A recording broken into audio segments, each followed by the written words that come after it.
Hi guys, happy Friday. I hope you're having a great day so far.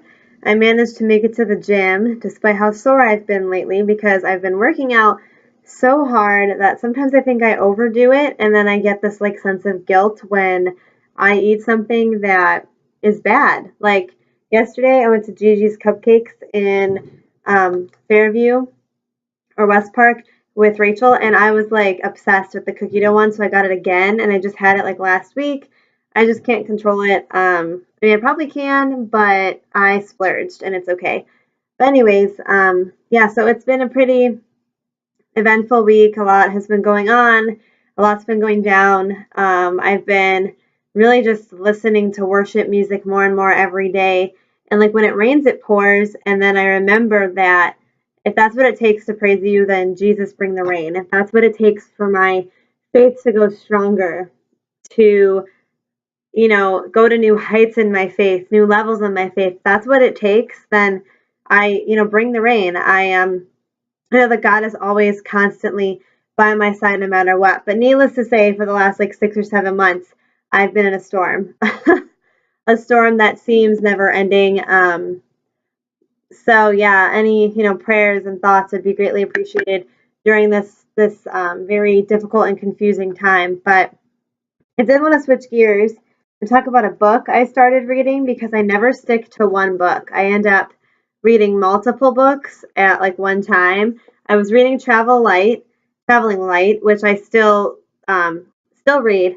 But then I found this book called Codependent No More upstairs in Spencer's book collection, and it says how to stop controlling others and start caring for yourself. So I've learned throughout counseling and throughout the last couple of years, I am codependent. I don't want to keep that identity and identify myself as codependent and walk around speaking that into existence, because what we say we become, and that's what we put out there. But I definitely have codependent ways. So this book has really been eye-opening. I'm already on part 2. Had us go through a list, had me go through a list of different characteristics that people who are codependent might have. And I was just kind of shocked and kind of not shocked at the list when I went through it that I have a lot of these qualities. For example, when it comes to caretaking, codependents could try to please other people instead of themselves, feel insecure or guilty when somebody gives something to them, feel sad because they spend their whole lives giving to other people and don't always get the same thing in return. I could say I've done that before. I give and give because that's what I feel, I should do. And then sometimes I'm if that person never gives back to me, I would get upset. I don't do that as much now. I know I have done it in my recent or further past. And that's not how it should be. We should give because we want to give. We shouldn't give because we expect something in return for giving someone something. Typically speaking, they tend to have low self-worth. They come from a troubled or dysfunctional family. They blame themselves for everything. They get self-righteous or angry when other people criticize or confront us. We think we're not good enough. We fear rejection, take things personally, become afraid to let us be who we want to be. We are afraid to be who we are because we're afraid of rejection. We're afraid of people judging us or whatever the case may be. We feel terribly anxious about problems and people. So when something happens, we get stuck in it and stuck in the problem. It becomes, we revolve our world around it. There's no peace. It's chaotic. And I could say I do that. If something goes wrong, I focus solely on that problem and kind of the negative aspect instead of realizing that there is positives in everyday life, even positives in a really, really bad looking situation. I feel like we're unable to quit talking or thinking or worrying about the other people and the problems. So when someone I know is going through something, I obsess about that. I want to help. I want to fix.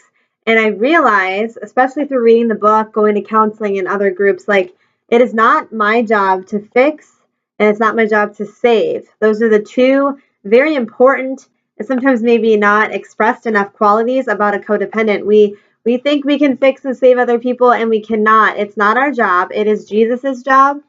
He is the only one who can fix and save anybody. We can pray for their salvation. We can pray for them as they're going through a dark season or going through something, but we cannot fix and we cannot save them. We cannot change them. And I definitely have fallen victim to that. We try to control events and people through helplessness or guilt. We feel controlled by events or people. We tell ourselves it'll always get better tomorrow, but then we find a way to complain when tomorrow comes. Like, guys, this is a real thing. And when I have my eyes opened and I pray, I want, before I read the books, like, I want God to reveal things to me because it builds my character, it builds my perseverance when I find stuff out about myself that maybe I never knew, and also that I'm like not exactly the most proud of either. I'm not extremely thrilled with having the codependent tendencies, but it can be fixed and it can be addressed through Jesus, through trusting him, through remembering who I am in Jesus. That is definitely how I feel like I can work towards resolution on this. Sometimes we believe that no one's there for us, or when we're there for them, we get upset when in return they don't show the same thing to us. And that can be hard because as we get older and we become further along in our adult lives, people are busy, people have things going on. Some people are starting to have children, get married. Like, things are not the same as it was in high school, like where we expected, we hung out with our friends every single day. And some people still do that, and that's great.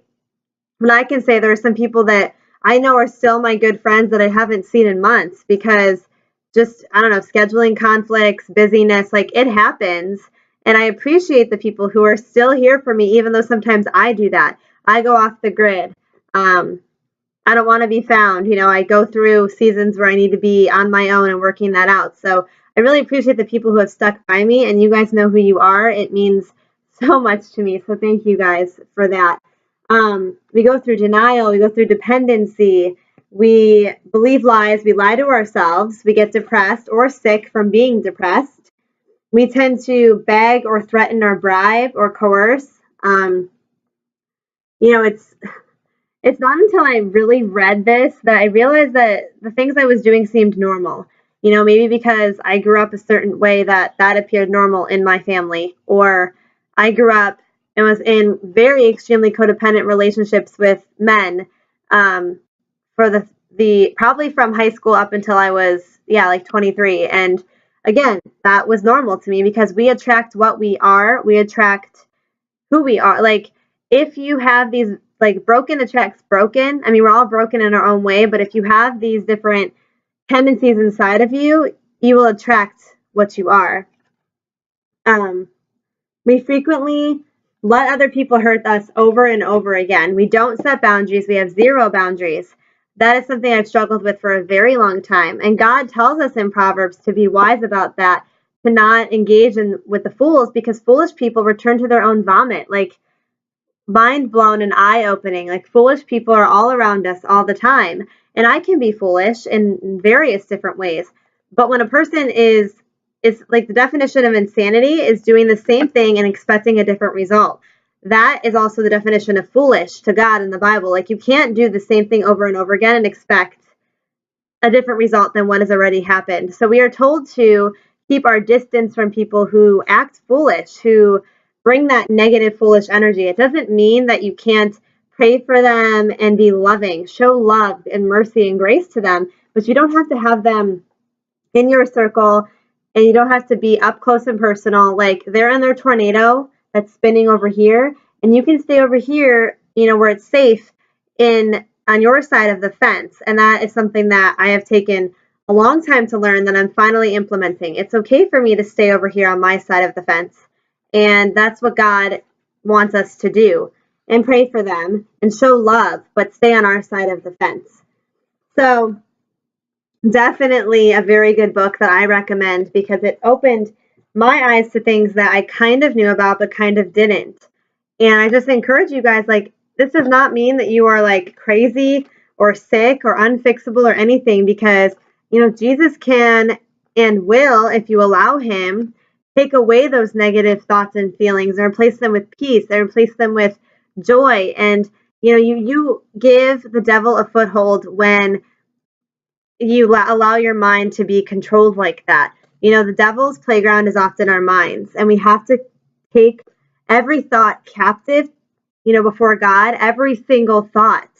I know for me, today I'm kind of just lounging around until a little bit later. I have plans with Marissa and Liz, but on days where I don't have a ton to do, it's a lot easier for me to fall back into these codependent tendencies, and I have to take every thought captive because it's not it's not productive, it's not helpful, and it's definitely not going to increase the kingdom and what God wants to do in me if I continue to just stay stuck in that mindset, stuck where I am. Like, He wants to do above and beyond anything that you can ask, think, or imagine in your life, and that is Ephesians 3:20, one of my favorite verses.